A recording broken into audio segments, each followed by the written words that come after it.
ঢুকে সালাম আলাইকুম মুরব্বী, টাকা ঢুকে আসে নাকি? আসে 5,000। এত লোক করে আসলে আগে শোধ করে দেবেন, দেন না 5,000 টাকা। বলে ভাই মুখ দিয়ে যেন রসগোল্লা শুনতেছি, এত সুন্দর করে কথা। টাকাটা পাওয়ার পরে রোববার 3 মাস গেছে না ভাই, প্রায় 12টা রোববার চলে গেছে। ফোন দিলেও ধরে না, টুট করে কেটে দেয়। কিছু লোক আসে না করে বলে তোমরা বাকি দিছে এসব আগে টাকা পেয়ে যাবি ভাই, চিন্তা করিস না, খালি একটা সয়াবিনের বোতল দে, 200 টাকা বিল আসছে। কিসের এসা? এক রোজার ঈদ থেকে আরেক রোজার ঈদ রামারের মতো টাইমে গেছে গা, ধরা যায় না। টাকা 200 টাকা টাকা পাগল হয়ে গেছে দেখি।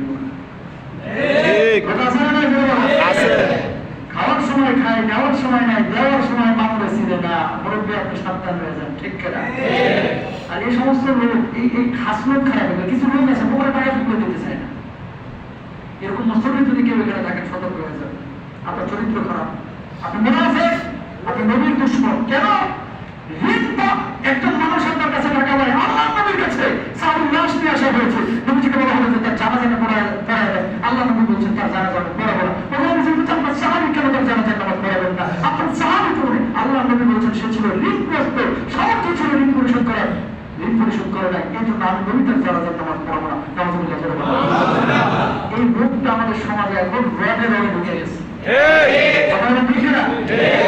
টাকা ধার দিচ্ছেন, টাকা পান, এরকম লোক আছে যে কমিটমেন্ট ব্রেক করছে। এখানে কে কে আছেন হাত তুলে একটু দেখি। ধরেন একজন টাকা ধার দিচ্ছেন, টাইম মতো দিচ্ছে না, এরকম আছেন নাকি? একজন আছেন, দুজন হাত তুলে দেখি। দেখছেন অনেক আছে, অনেকে সরানো হাত তুলতেছে না, হাত দেওয়া অনেকে আছে। তার মানে কি এটা একটা জাতীয় সমস্যা, আপন ভাবে কাজ করে। আর দূরের মানুষের তো কোনো কথা নেই, দিতে চায় না। কেন দেয়? মুমিনের জবান হবে একটা, মুমিনের জবান কয়টা? নিচের কথা বলে টাকা দেন কেন? যেটা পারবেন না সেটা বলেন কেন? আজকে থেকে মজা করবেন, বুঝুন জীবন চলে যায়, কমিটমেন্ট ব্রেক করবো না। হ্যাঁ, 2-1 এমনটা হতে পারে যে রোববারে দেওয়ার কথা, সোমবারে দেওয়ার কথা, বিপদে পড়ে গেছে। টাকা নবী বলছে কোন মুসলমান যদি আরেকজন মুসলমানকে কিছু টাকা দিল, ঋণ কর্জে হাসান, খেয়াল করেন 1,000 টাকা যে কর্জে হাসানা দিয়েছেন, আল্লাহ নবী বলছে 20 দিন সময় দিল। এই 20 দিন প্রতিদিন 1,000 টাকা করে সাদাকা করলে যে পরিমাণ সওয়াব হতো, এই 20টা দিন সময় দেওয়ার কারণে আল্লাহ তাআলা তার আমল প্রতিদিন 1,000 টাকা সওয়াব দিবেন। সুবহানাল্লাহ। এরপরে নবী কি বলছেন? 20তম দিনে টাকাটা দিতে পারবে না, আবার 5 দিন বাড়ায় দিতে হবে, 5টা দিন সময় দেন। কেউ যদি ইহসান করে 5টা দিন সময় দেয়, আল্লাহ নবী বলছে এবার প্রতিদিন 1,000 টাকা না, এবার প্রতিদিন 2,000 টাকা সওয়াব। সুবহানাল্লাহ। এই হাদিস বললে আমি বলবো তাতে ভালো শুনেছে। এতদিন ছিল 1 মাস, এখন মেয়ের দ্বারা আবার মতো চাই না 3 মাস সওয়াব হচ্ছে। আর এর বলবে সওয়াব করতে আমার পাহাড়ে এরকম লোক আছে না? এই হাদিসটা আবার এখন মুখস্থ করে দেওয়া হচ্ছে, বহুত লোক আছে। হুজুর বলছে শুনিস নাই তো সওয়াবের দরকার আছে না? খবরদার এই কাজ করবেন না। সাহাবী জামাতের নবী বলেন নাই, আর আপনি দিনের বোঝা মাথায় নিয়ে ঘুমান কি না? তাই বিশ্বাস করেন, কেউ যদি আমার কাছে, আমার তো এমপ্লয় আছে এখানে, জিজ্ঞেস করেন না বেতন যায়নি না কেন? 30 তারিখ আমি ওরা বলে দিই না, সর্বোচ্চ 1 তারিখ। আমার তো কর্মী আছে, এমপ্লয় আছে ব্যক্তিগত, আমার ড্রাইভার আছে, অ্যাসিস্ট্যান্ট আছে, আমার এডিটর আছে। আমি কখনোই আমি 31 তারিখ থেকে 1 তারিখ হতে দিই না। 31 মাস হলে 31 তারিখ আর 30 মাস হলে 30 তারিখ। কেন জানেন? কেউ যদি আমার কাছে কোনো জিনিস পায়, আমি রাত্রিবেলা স্থির থাকতে পারি না। এটা আমার ব্যক্তিগত কথা বললাম। কেন? যদি রাত্রে মারা যায়, এই টাকাটা আমার বউ যদি না জানে যে আমার কাছে টাকা পাবে, আমার বাচ্চা কাছে যদি না জানে, কে দিবে, কে শোধ করবে? আল্লাহর আদালতে আমার দাঁড়াইতে হবে ভাই।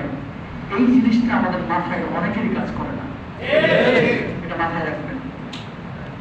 আর এখন তো আমাকে কৌশল অবলম্বন করে কিছু কিছু গার্মেন্টসের মালিক, কোম্পানির মালিক, মানে একটা জাতীয় সমস্যা। ধরুন আপনার বেতন আজকে 1 তারিখ হওয়ার কথা, এটা টাইমে নিয়ে 26 তারিখ দিবে, ইচ্ছা করে যাতে করে না মানাইতে পারে, অথবা একটা মাসে একটু ভুগি করে ফ্রি শ্রম দেওয়া যায়। এই সমস্ত জিনিস করবেন, আল্লাহ দিক দিয়ে আপনারা এমন ধরা ধরবে তারা কোনো পথ পাবেন না। সুতরাং যার যেটা হিস্সা তাকে তখন সেটা বুঝিয়ে দেবেন। শ্রমিকের ঘাম শুকানোর আগে তার শ্রমের মূল্যায়ন করবেন, তার প্রাপ্য পাওনাটাকে তাকে বুঝিয়ে দেবেন। ইনশাআল্লাহ বলেন না? আরো বলবেন? আরেকটা জিনিস আপনাদেরকে বলি, খেতে আসে, এই দোকানে অথবা কিছু কিছু কারখানায় আপনারা ছোট ছোট বাচ্চা ইউজ করেন, যাদেরকে কাজ করান 12 বছর, 14 বছর, 15 বছর, বাড়ি থেকে নিয়ে আসছেন কি বলে, এবার কাজটা শিখাই বিভিন্ন প্রতি মাসে খুশি করিয়া, কোনো মাসে দেয় 3,000, কোনো মাসে দেয় 1,500, কোনো মাসে দেয় না, কোনো কোনো সময় 6 মাসের বাকি। বাড়ি থেকে তুমি ফোন দেয় যে টাকা পয়সা কিছু দেন না কেন, টাকা দাম, এ কাজই শিখে এখন এখন কি করো, আপনি আর রাখছেন কি করে? এগুলো জুলুম, এগুলো কি? আবার বলেন এগুলো কি? মনে রাখবেন সেও মানুষ। আপনি এক জিনিস শিখে যান নাকি, যেটা দিবেন তাকে দিয়ে দিবেন। এগুলো ডাক্তারে দিয়ে মানে কেউ করবেন না, মানুষকে ঠকাবেন না, আল্লাহ অনুমতি দিয়ে আপনাকে ঠকাবেন। খবরদার মানুষকে ঠকাবেন না। ইনশাআল্লাহ সবাই বলে বলেন, আরো জোরে বলেন ইনশাআল্লাহ। আল্লাহ বুঝতে আসুন। এরপরে আসেন, রাসূল আকরাম সাল্লাল্লাহু আলাইহি ওয়াসাল্লাম বলছেন, কোন গুনাহ করে ফেললে তওবা করতে দেরি করবেন না। গুনাহ হয়ে গেছে, সাথে সাথে তওবা করবেন, আল্লাহ করবেন, আল্লাহ মাফ করে দেন। আপনি রহমান, আপনি রহিম, আপনি গফফার, আপনি সাত্তার। আল্লাহ আপনি ছাড়া কেউ ক্ষমা করতে পারে না, আল্লাহ আপনি ছাড়া কোনো মাবুদ নাই। এভাবে যখন আল্লাহকে বলবেন, আল্লাহ সুবহানাহু ওয়া তাআলা তখন কি করবেন, আপনারে ক্ষমা করবেন। তো এই 5 কাজে আল্লাহর রাসূল সাল্লাল্লাহু আলাইহি ওয়াসাল্লাম কখনো দেরি করতেন না, আপনারাও করবেন না ইনশাআল্লাহ।